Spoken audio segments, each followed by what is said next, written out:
Okay, so welcome everyone to today's presentation on From Surviving to Thriving, the Art and Power of Replacement Behaviors. My name is Molly Schlapp-Gilgoff, and I'm one of the managers of mission initiatives here at the National Eating Disorders Association. I'm so excited to welcome you all here. And I'd like to take just a brief moment to talk a little bit about the National Eating Disorders Association and the work that we do. The NEDA is a nonprofit organization working to fundamentally change the way eating disorders are understood and treated, and to empower those affected to achieve lasting well-being and recovery. Through campaigns like Eating Disorders Awareness Week and through our Campus Warriors programs and NEDA Care events, we are working to increase public understanding of these complex disorders. We also provide information and resource through the Grace Holland Root Cozine Resource Center, as well as our educational programs like the Understanding Eating Disorders presentation and webinars like this one. Additionally, we promote early intervention through our online screening tool, which has helped over 1 million people. We also invest in groundbreaking research that helps to develop effective treatments. If you would like to support our work and more programming like this webinar, we'd appreciate any donations, and I'll include a link in the chat later on. So now I'd like to introduce our presenter, McKenna Robbery. She is a therapist from the Bay Area who's passionate about helping people recover from eating disorders. With years of experience as both a professional and someone in recovery, she is all about creating spaces where people feel seen and understood and supported. And if you have any questions during the presentation itself, please share them in the chat and I will relay them to McKenna during the question and answer period. And now I'll turn it over to McKenna. I'll stop sharing my screen so she can share hers. All right, thanks, Molly. Cool. Can you see that okay? Yes, we're all good. Yay. Okay, that was the part I was most nervous about. So phew, that part's done. All right. Hi, everybody. Thank you so much for joining today. I'm excited to know that a lot of the people who are participating in this webinar are either in the midst of their own struggles with disordered eating, know somebody or trying to support somebody who is. Maybe we've got a few clinicians out there, who knows. My hope for this is that, even if you are far into your recovery or you know so much about recovery, that even you leave with some kind of takeaway from this. So I'm really excited to dive into this topic. All right, so as Molly so graciously mentioned, I'm going to be really focusing on this concept of replacement behaviors. And the motivation and intention behind this webinar is to give you some practical tools. But the first thing I have to do, because I'm a therapist, is we always talk about kind of like the why before we get into the what. So I'm going to give you a little bit of a background, some conceptual information, and then I promise you, as we progress, it'll get increasingly practical and there'll be some interactive components for us. So let me hop right in. So background, just some common, important foundational information as we're thinking about this. So eating disorders, we often view as the villain in our story, right? Like when I'm working with a client, usually they're not coming in like just so happy that they have this and feeling like it is just this like terrible monster thing that they really want to just get rid of and want to overcome. And so something that I do very early in treatment with clients is I really work with them on reframing, like, yes, I hear you. This is not something that you enjoy. This is something that you want to work through. And shifting the mindset to, in reality, these behaviors that you're displaying, through your eating disorder are actually serving you a function. They're serving a purpose. And in their own sort of backwards way, they're trying to not only serve a function, but they actually are trying to help us. It's just that ultimately, even if short term, they do seem to work in the immediate, in the long term, we come to quickly realize that it is not a very helpful way of getting our needs met. And so Um, when we think about the objective of treatment when it comes to an eating disorder, so what we're trying to get at when we, have a client who comes in and is meeting with their dietitian, their doctor, and a therapist, the baseline understanding is like, all right, like our objective, our goal for being here is reducing or eliminating these unwanted behaviors. Now, the reason this topic on replacement behaviors is so important is because we know that just simply by eliminating the unwanted behavior, that does not eliminate the need that the behavior is attempting to serve. So if you just eliminate the behavior and you don't really get at what is it that this is trying to do for me and what are some other ways I can meet those needs, then other disordered behaviors may come in, other unhelpful or unwanted behaviors may come in. It is not the most uncommon thing to hear about. I had a colleague who coined it like diagnosis hopping, right? Like going from one sort of form of disordered eating to another. Because as soon as you try to take away the behavior itself, it's like you're still left with the distressing feeling.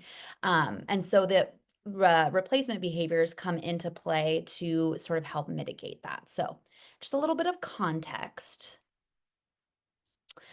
And then shifting gear to the goals for today. So here's kind of what I'm hoping that you will leave here feeling like you have. First of all, a better understanding of the function of eating disorder behavior. So again, what is the purpose that they're trying to serve? Secondarily, identifying positive replacement behaviors that you can practice and put into play in your own life.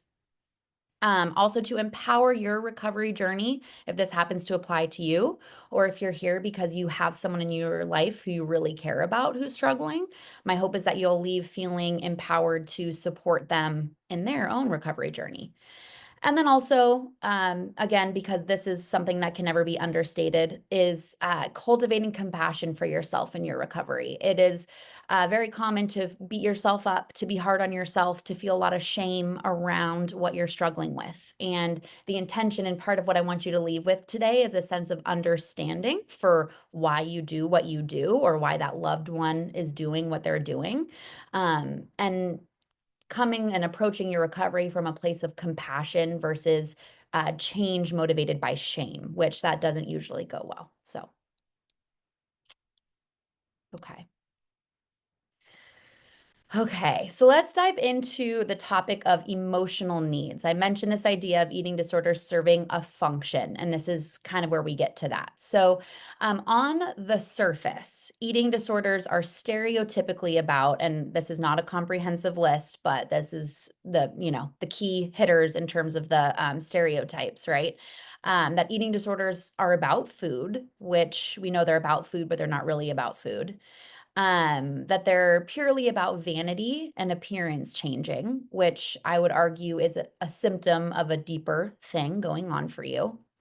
That it's a form of attention seeking, and that somehow it is basically can just be chalked up to a lifestyle choice, right? So it's very common to sort of feel or hear the interpretation from other people in your life that this is something that you are actively choosing to do, where we get the really frustrating feedback from people like, well, why don't you just eat more? I don't understand. Or why don't you just not do that? And you're like, well, let me tell you all about my neural pathways and how this has affected my brain chemistry. And anyway, all that said, that's sort of like what the stereotype surface level, what people see an eating disorder is about. But here's what we know to be true. At their core, above below the surface, eating disorders are really about attempts at signaling unmet needs, attempts at coping with distressing feelings and experiences. You'll see I put there big T and little t trauma, which again, some of you may be familiar with this, but it's very common for distressing feelings to come with experiencing what we would call a big T trauma, which is kind of what you would classically think of as a trauma, right? Like when you think about the people who, I don't know, like were on the Titanic when it went down, like we would probably call that a big T trauma. It changes how you view yourself, how you view the world, the messages that you send yourself about, again, yourself and the world, and how you respond to that. And then there's also this idea of little t traumas, because we know that traumas can be subjective in how we experience them. We think about little t traumas as like, okay, that experience of repeatedly getting yelled at by dad for doing X, Y, and Z thing, right? Or going through something that someone else may not feel like was that big of a deal, but to you really rattled your sense of self, your sense of worth, your sense of identity. And so those two different types of traumas can cultivate a sense of stress. And so eating disorders can be a way of attempting to cope with that.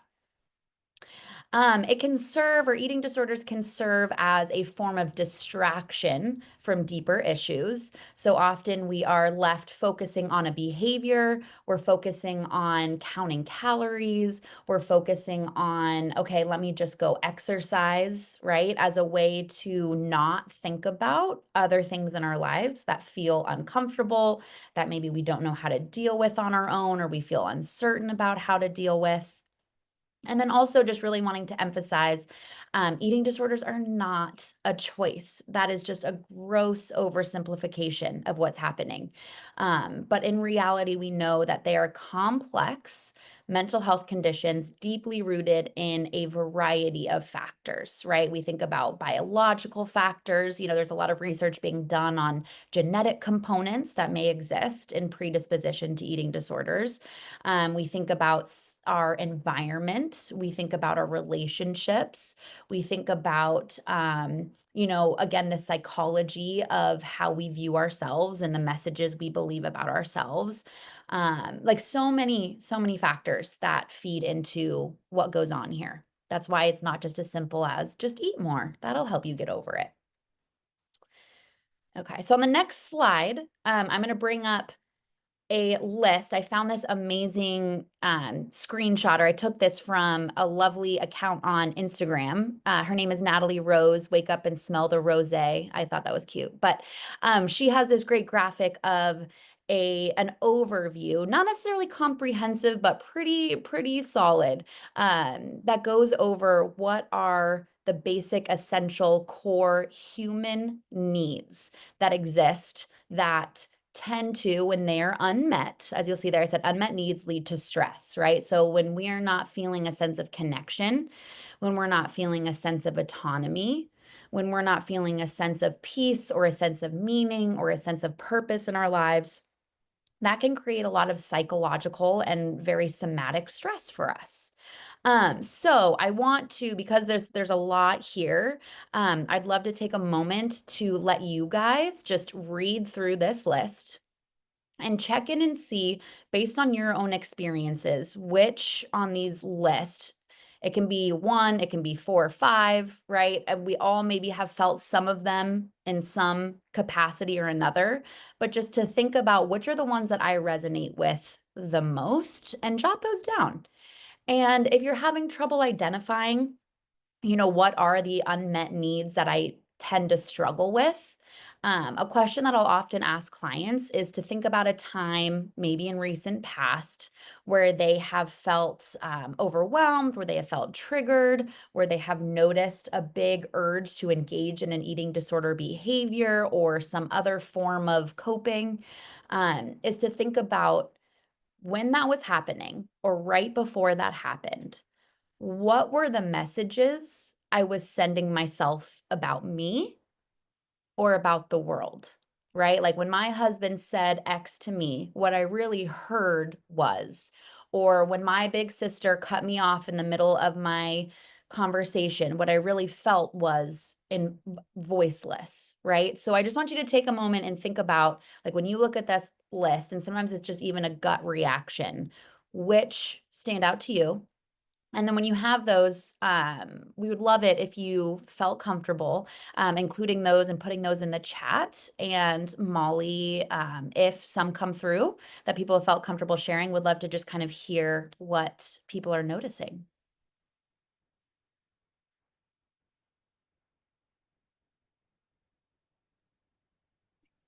Not seeing anything so far, but you can share it, and I've changed the settings so it's just chatting to me, and I won't share any names, so it can be anonymous.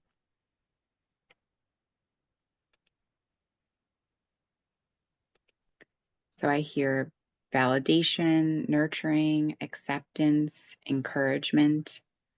Other people are saying acceptance. One person is saying rejection is a big one. So I Mm, guess the opposite of rejection of acceptance. Intimacy and to be heard. mhm. Belonging was mentioned a few times, and honesty. Totally. Yeah, feel free to keep sharing.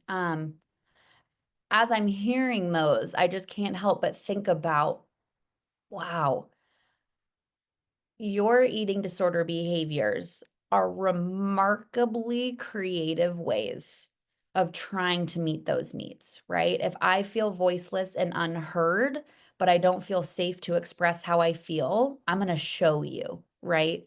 Or I'm going to try to focus on if I'm really not feeling accepted for how I am, for who I am, for how I'm built, for just how I exist, right? Like I'm going to find this really creative way to try to make myself feel better, right? Yeah. And when we start to think about eating disorders as really about this and not just about food or not just about the exercise, it gives us the opportunity and the space, right, to recognize, okay, what is it that I'm really needing? What is it that if I were to look at in my life that feels unmet, if I were to explore other ways of meeting that need, how then could that possibly, and that this is the hope, right, render some of those eating disorder behaviors not as necessary, not as needed? If you could cultivate a greater sense of acceptance, if you were able to, learn how to establish a voice in a situation or in your life, right? A lot of these behaviors become less necessary. So how do we do that, right? Like that's kind of the, often I talk about a lot of concepts with my clients, and then we reach this point where they're looking at me like, okay, so what do I do about this, right? Well, first of all, take a moment, put your hands on your heart, give yourself some compassion and some love, noting that those feelings that you're experiencing, it does not feel good to feel that way, and have some compassion for how and why you've started or learned to cope the way that you are. And then we're going to get into some ways that we can explore and try on replacing the eating disorder behaviors with something a little bit more helpful. So, okay, so principles of effective replacement behaviors. When we're thinking and putting into context, what does an effective, helpful, positive replacement behavior look like? We're looking at something that addresses the same root need. It's something that is nourishing and sustainable. So, going back to my point way earlier on where I mentioned our eating disorder behaviors in their own way actually do kind of temporarily, very briefly work, right? But we just know that the more we do it, the more we reinforce that pattern, the less and less helpful it becomes. So the goal here is to replace those behaviors with something that is truly life-giving, nourishing, and going to be long-term effective for you. Other important pieces to consider is that they are realistic to you and your life and your circumstances, right? And they're also personal. So doing not just what works for you, but being mindful that just because something works for somebody else or someone else thinks this is what you should do, this gets to be your own subjective. This is what actually meets that need for me. This is what actually works for me, because what works for Susie may not work for Jane, right? And then how to identify them. So we'll kind of go through this a little bit in a little bit more depth, but just what you just did, reflecting on what your specific eating disorder behaviors achieve or provide to you. This may be something that you already know. This may be something that further therapy and thinking about and reflecting on past experiences in a safe space can help you identify even more deeply. Maybe there's some you haven't considered yet. And then it's pretty straightforward. We consider alternative ways to meet the need, perhaps considering things that have worked for you in the past. and then experiment and refine through practice. So as we head into and jump into some examples, it's outside of the scope of this presentation and just time to get into, okay, here's what you could do to meet every need. So I will go into some specific examples, but I want to just preface this by saying in the best way, what I'm about to show you may not feel like total rocket science, right? Like it's actually going to be things that you're like, okay, that logically makes sense. And sometimes feels so simple that we question if it's actually going to work, right? So I just want you to go into this like this isn't necessarily going to be some huge revelatory moment, right? Some of the ideas might be helpful, but just knowing that simple doesn't necessarily mean wrong or bad. So I just want to preface that. And also that when it comes to replacement behaviors, because they can seem so obvious at times, we notice a part of us that one doesn't want it to work, or two questions if it is going to work, right? And so I just encourage you to have a heart in approaching some of these. Have a heart of allowing yourself to want it to work, if that makes sense. So you'll see more what I mean when we get into it, but let's get into some examples. Okay, so I chose a few different common unmet emotional needs that can manifest in disordered eating behaviors and brought up some antidotes. So, for connection and belonging, if you're feeling a sense of disconnect from your own body, from yourself, from your world, from people around you, here's a few things. And again, there's so many other alternatives and options, and I have some resources at the end for things that could be helpful. But um, ideas include reaching out to trusted people. So, safe people in your life, safe loved ones who you feel you can go to and be open and honest and vulnerable with how you're feeling and doing. And also expressing to them the caveat with that. Not, yeah, you might be afraid to, but doing this anyway, expressing what you need from them in return, right? Like sometimes we just need to feel heard and validated. And so, and not given advice or told, here's how you should fix that, that can actually make us feel less connected and less heard. And so, not being afraid to say, here's what would be so helpful from you in this moment. Engage in shared activities. So, participating in activities, joining clubs, joining community groups. I even have here support groups with people who have similar interests, going through similar things as you might be going through. People who maybe are into interests you're looking to explore, right? Just like finding other ways to connect with people who, in some ways, are like minded. Volunteering. So I remember working at a higher level of care for adults in treatment, and volunteering, as much as it's like we know it's this very pro-social behavior, almost any time we would talk about volunteering, there was a little bit of like an eye roll, not because volunteering in itself is, not a fantastic thing, but they're like, oh my gosh, I feel like this is the kindergarten answer to just volunteer. So I just wanted to come in with volunteering is a really powerful thing because not only is it you helping other people, which, wow, that's great, but it also has the added benefits of fostering connection. It can help you develop a greater sense of purpose. It's a way that you're acting in line with your own values. And it's something that can, yeah, I think especially with that along the lines of giving you a sense of purpose, it's something that can empower you to feel like I'm contributing and giving back. And it takes some of the focus and attention away from some of the things, the deeper things that you maybe are feeling like you don't want to totally look at, right? Like sometimes having that external focus can be really helpful. Sort of alluded to this earlier, but practicing vulnerability, expressing your needs and emotions, and easier said than done, I know. And then physical connection. So sometimes when we're feeling this unmet need for connection, I have talked with people and they found a lot of success with like just getting, lots of big hugs from loved ones. That physical touch can go a long way. This is where, especially you pet lovers, right? Like having that dog to cuddle, the cat to sit on your lap. I sure as heck know after a long day, I'm taking my cat and then for as long as he'll let me, putting him on my lap and just kind of like petting and self-soothing, right? Um, And so even doing some of those more physical behaviors, it can also be things like, and we may talk a little bit more about this in a bit, but um, doing things like, especially with your own body. I mean, what is it like for you after a shower to find some really calming lotion and just take your time and massage it into your arms and legs, right? Just kind of like that physical connection with yourself as well, which can be triggering for some, which is something I encourage you to bring in with your providers. But yeah, just an idea for you. Worth and value. So this one I could have put about 1,000 different bullet points, but some kind of simple, more straightforward ideas in times where you're struggling with a sense of worth, or I'm enough, I'm not good enough, I'm feeling inadequate, I'm feeling unwanted. It's recalling your inherent worth. So coming up with there can be some real power in mantras, which we'll get to in a moment.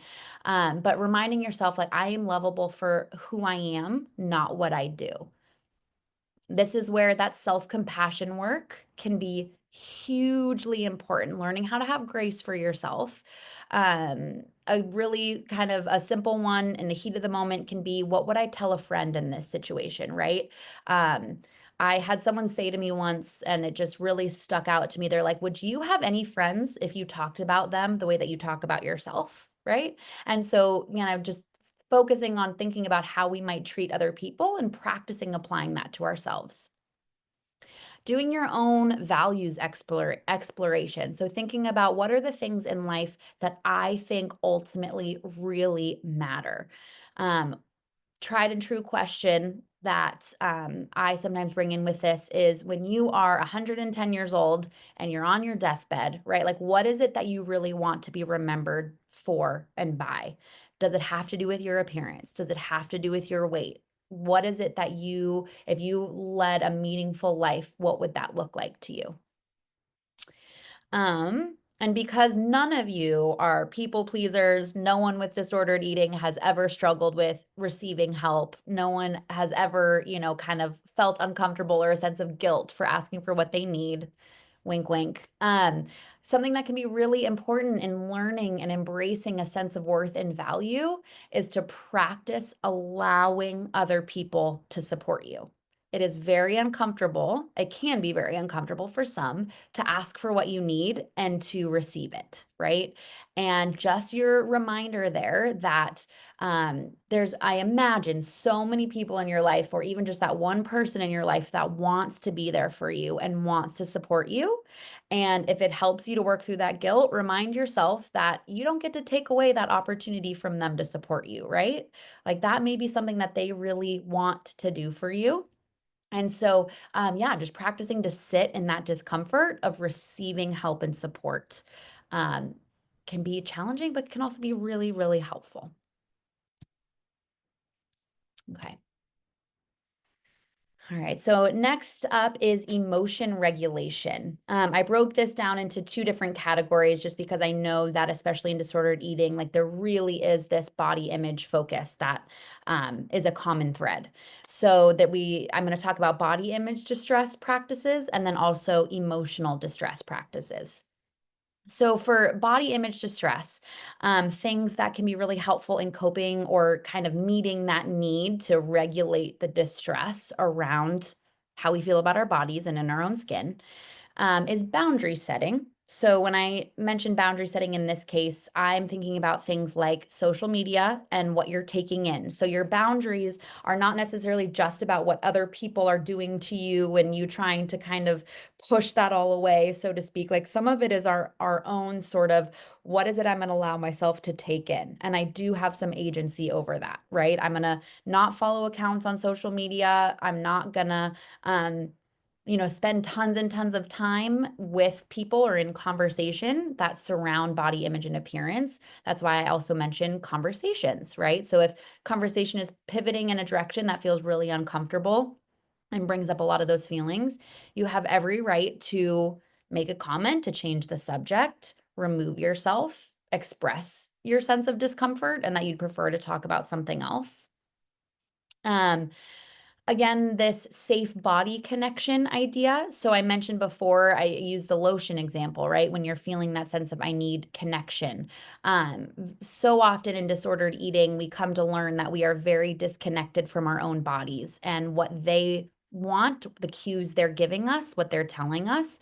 And sometimes we just need a reminder that our bodies are worth respect and we are just needing kind of a moment to, again, check in with ourselves. So this can look like grounding yourself and just kind of really focusing on being in the moment, checking in with each of your five senses, right? Like, what do I hear, see, smell, feel? And or doing other things that feel safe to do in your body. Again, maybe that's lotion, maybe that's cuddling yourself up in a warm blanket on the couch, right? And it's raining here, so maybe, putting on the fireplace and cuddling up. Progressive muscle relaxation, that's a mindfulness exercise. There's a lot of great options for that online. Having your comfort items, going back to that safe body connection. So what are the things that help me to feel physically comforted?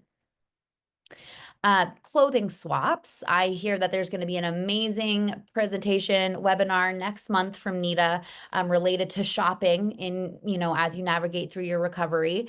But putting on clothing that, quite frankly, not only is it comfortable, but it makes you think about your body as little as possible, right? Like if I'm having a bad body image day, the last thing I want is to wear something really, really tight. So go put on something comfortable. Focusing on those body gratitude exercise. So thinking about what is it that my body allows me to do? What is it that my body does for me? Versus thinking about what it can do not only for others, but also about totally the just appearance of it. And then engaging in activity that provides a sense of mastery. So, what is something that you feel just really darn good at, right? Like, I don't know. It's sometimes I've heard knitting is a great one. I've heard engaging in a sport. I've heard all kinds of things that just playing chess. What is it something that you feel really good at? And I say the knitting one because I'm trying to learn myself, if anyone has any tips on that. But engaging in something that does create a sense of like, wow, I'm really good at this. Because sometimes we just need that boost. Like I'm feeling really inadequate in one way. I'm going to focus on an area where I'm feeling really competent. Shifting to emotional distress. So, as much as sometimes the emotional need in a moment is really just about coping with a really big, overwhelming emotion that just feels really uncomfortable, right? And so, coping with that through emotional release. So, crying, journaling, talking to somebody about it, going into the shower and crying and talking out loud to yourself about it, right? Like just finding a space and a way to get it out. Tears are an expression, are a way of emotions communicating and coming out of our body. That release is by design and it's intentional and it can provide a lot of relief. Engaging in certain self soothing exercises or activities, leaning into your creative outlets can be really helpful in the form of expression. And then movement for stress relief. So pause. She said movement. Oh my goodness. I'm not allowed to exercise because I'm still in a part in my recovery where I'm not medically stable or it's just something that I find that I can't do without it being all or none. Like, what do you mean movement? So, movement and a lot of our ways of coping, right, aren't 100% inherently bad or wrong. Exercise has a place. Sometimes even emotional eating, there, I said it, has its place, right? As long as you have a larger toolkit and you're being intentional with how you apply the skill. So thinking about movement, of course, of course, of course, of course, I'm going to defer to your dietitian. I'm going to defer to your therapist. I'm going to defer to your doctor on recommendations around that. But movement can also mean things. It doesn't have to mean going and hitting the pavement and, working out super, super hard to get out a lot of these feelings. It can be as simple as stretching your body and yoga and far more gentle forms of moving your body. Maybe it's a mindful, very slow walk around the block, right?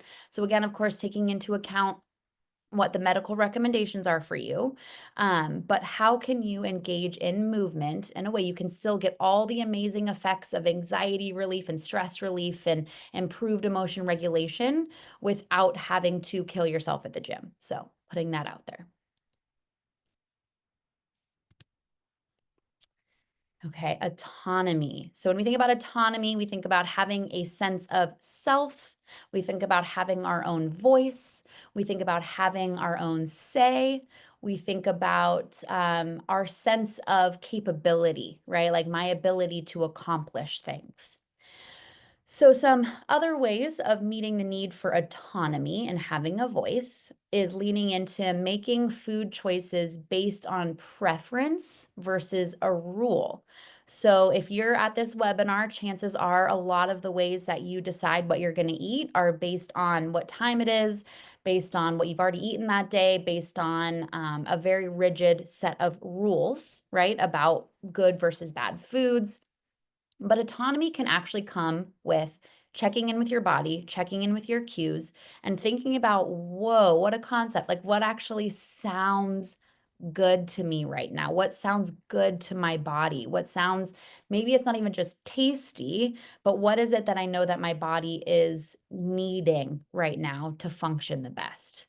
And that might be really hard, especially at the beginning, especially when you're in the early phases of a meal plan, but can be a great thing to be working towards.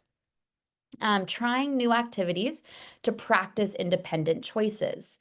Go do things. Go try new things. Go try things that you've been nervous to try or to do because you don't have someone to do it with you, or you're not sure what people are going to think about it, right? Like go find that activity or those activities that you just want to try out, and it's just a way for you to practice exerting choice in a situation.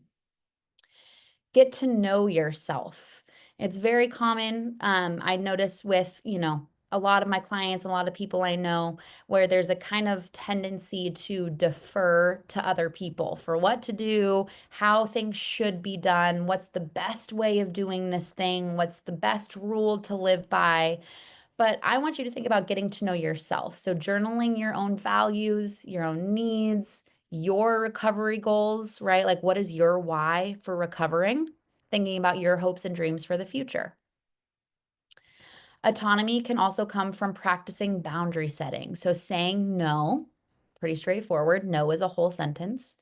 Expressing what is or is not helpful from your support system, and noticing when you're taking responsibility for the emotions of others. So, again, in thinking about boundaries, boundaries are where I end and where you begin, right? And so, just being very clear in one, I'm allowed to have what I'm comfortable with and to say no to things outside of that. I am allowed to ask for what I need. That can be part of boundary setting. And then also, this is kind of the one where I want you to reflect on for yourself. How much are you trying to take responsibility for the emotions of other people in your life, right? Not asking for help out of guilt or making decisions for other people because of what you imagine they may be feeling, right? Like you get to be responsible for yourself and your emotions, and they get to be responsible for theirs. They're also responsible for having their own boundaries, right? Challenging accepted diet culture narratives. That's a classic, but a goodie. And then advocate with your providers. And I put there, we want you to. So if you have a really awesome therapist, dietitian, a doctor, right? Like, you got a good quality doctor when you are able to ask for what you need, express how you feel. I love it when I have a client who's saying, hey, this recommendation, I see where you're going with it. It's not working for me, right? Okay, great. Let's talk about why. Tell me what you're feeling. Tell me what you think might work better. As much as we can, your providers really want to work with you. We want you to have a voice in your treatment as much as possible. So we're there not to be the expert on your lives. We are there to walk with you, and help you navigate and get to where you want to be. Okay, and then shifting down here to control, which you'll see I very intentionally put in air quotes and put an asterisk here. So just a note on control.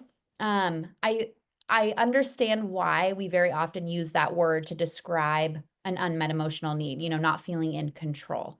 I also think that I've come to learn we sort of do a disservice by not pausing to think about the many different things that control seeking can mean.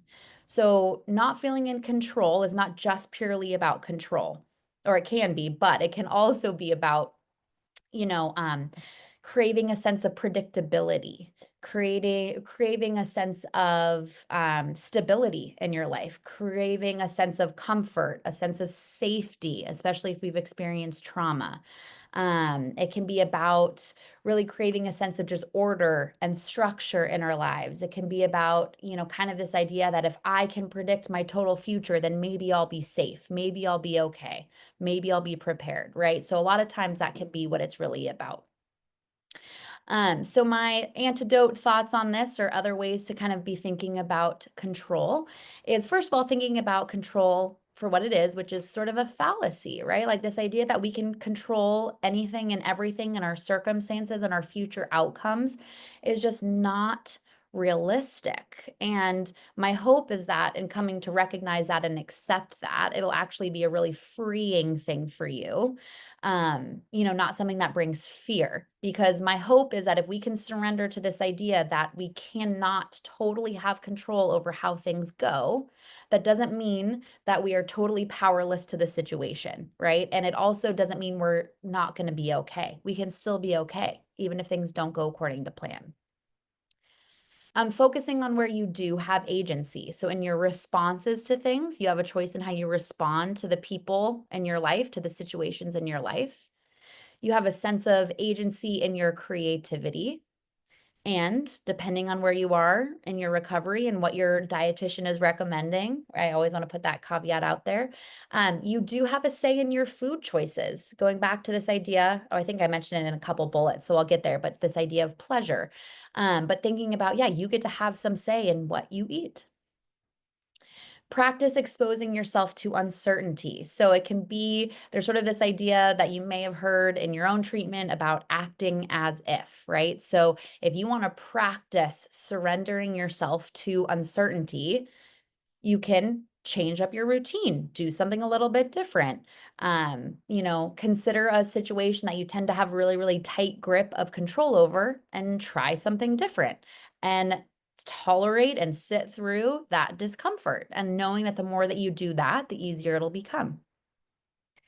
Making a choice based on pleasure versus a rule. So part of recovery for many people is about reconnecting with their sense of pleasure. What do they like? What do they want? What feels good? What sounds good? And to many, there's something that feels really wrong about that. But in some ways, if we can practice making choices based on like what feels good to an extent, like there can be some real relief in that. Noticing where and when you tend to be all or none about things. So where you tend to be black and white, where you tend to be 0 or 100, where if there was a pendulum, you tend to err on one side or the other. So if I think about people who are very rules-based, who are very, I'm either doing great or I'm doing terrible in my recovery. One thing didn't go great today. I feel like I took a misstep in my recovery today. And so the whole day was a wash and I'm a failure, right? So just noticing that tendency to be all or none. And that often can show up in the way that you eat too. And so introducing to that, introducing right? Like I really feel like I made this mistake in my recovery today. And that doesn't mean my whole day is a wash, and that doesn't mean I'm a failure. Getting more comfortable with middle ground. So doing some work on existing in the gray areas in life. Practicing good enough, right? It's very common to feel like you've got to be a perfectionist, to perform, to achieve, to feel like if I'm not doing, again, to that pendulum idea, if I'm not all the way over here, then I am totally inadequate, right? There can be a great deal of freedom in practicing. I did good enough on that. I got a B on that test. I got, I didn't maybe perform perfectly, but I did enough and I'm going to be okay. Practicing curiosity over judgment. So again, thinking about some of the things that you do, decisions you've made, ways you've responded to things you've said, things you've done, choices you made even in your recovery, and practicing how can I be curious about that and what happened and view it as information versus looking at it like a value judgment on who I am. Again, there's so many more things that I could go into, but I just kind of wanted to give you a taste. Okay. Okay, so let's shift to kind of the main or the last final part here. So I mentioned earlier this idea of acting as if. So we're going to kind of revisit that concept here. So you may or may not have heard about this concept of neuroplasticity, right? Like this idea that our brains are malleable, that we can actually change the makeup of our brains, right? We have these different neural pathways that it's not uncommon for me to hear like, yeah, but like restricting is just so automatic. I don't even think about doing it anymore. Or, you know, responding to wishing I hadn't said this one thing, I automatically respond this way. It's like I don't even think about it. Part of that has to do with the brain chemistry, right? And it being a repeated pattern that you've done over and over in your life. The good news is you've created that pattern. It's possible to create new and healthier patterns. And so I have here this line, think it, say it, hear it. Doing this over and over again will change your brain. So I'm going to take you through 4 steps for a practice or a way that you can practice implementing, trying to meet your needs in new and different ways that I want you to think. I want you to read this out loud. I have people who print out a bunch of these, a bunch of like this. They take it, they put it on another piece of paper, they print it out a bunch of times and put it everywhere. So saying it and then hearing it out loud and doing this over time is ultimately going to help rewire your brain, which I think is actually pretty cool. So let me take you through this, the 4 steps. It starts out with right now I feel, so labeling the feeling that you're having and or labeling what is the unmet need that I'm noticing is triggering this urge right now. Step 2, normally when I feel that way, I blank. So what is it that I normally do? Normally when I feel voiceless, I completely shut down, I isolate myself, and in order to appease the anxiety of that, I don't eat. The truth is, and this is the part where it takes a little bit of, I want to believe this, even if I don't feel like it's true right now, but recognizing the truth about yourself, right? Like, so the truth is, I am capable of having a voice, or my voice matters, or perhaps it's the truth is, I am enough. The truth is, I am worthy of acceptance. Again, you may not feel this way. I'm not so concerned right now about you feeling that this is true. That part will come later. But with that truth in mind, the truth that you want to believe about yourself, knowing this truth, instead I will. So this is where the replacement behavior comes in. So knowing this truth that my voice matters, knowing this truth, instead I will express my opinion. Knowing the truth that I am worthy, I am going to practice receiving help in this moment. And so taking yourself through these 4 steps, I even, this is a great thing for you to, when I'm working with couples, I'll have them each do it and read it to each other and encourage each other and champion each other in doing the new thing. So this can be a really helpful kind of practical tool in reinforcing and trying out the replacement behaviors. So yeah, so just wanted to include that as well. So maybe take a moment. Molly, I didn't give you a heads up on this, but if anyone wants to take a moment and think about what their 4 steps might look like, or think about a situation in their life they could apply this, maybe write it in the chat or just write it down yourself. And then, yeah, I just want to give you guys a moment to reflect on that, or even just write down these 4 steps for you to have for later.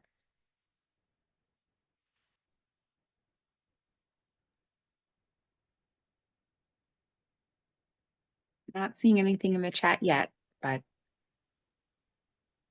can give it a moment. Well, here's one. When I feel abandoned, I usually restrict food and over-exercise. Mm, yeah.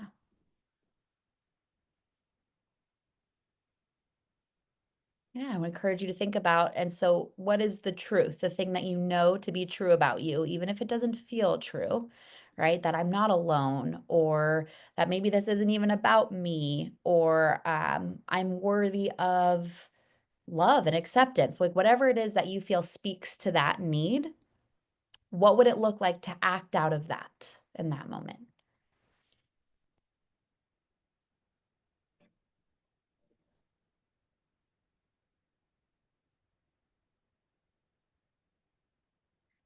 Okay, well, for sake of time, all I have left for you guys is a very brief resource slide. So resources, I put here soul words. If you go to howwelove.com, it has a really great PDF printout of an emotions list. And it goes even deeper and even more specific than just, I feel happy, sad. Not that those aren't great ways to describe how you feel, but sometimes it doesn't quite capture the nuance of how we're feeling. So that can be a great place to find an emotions words list.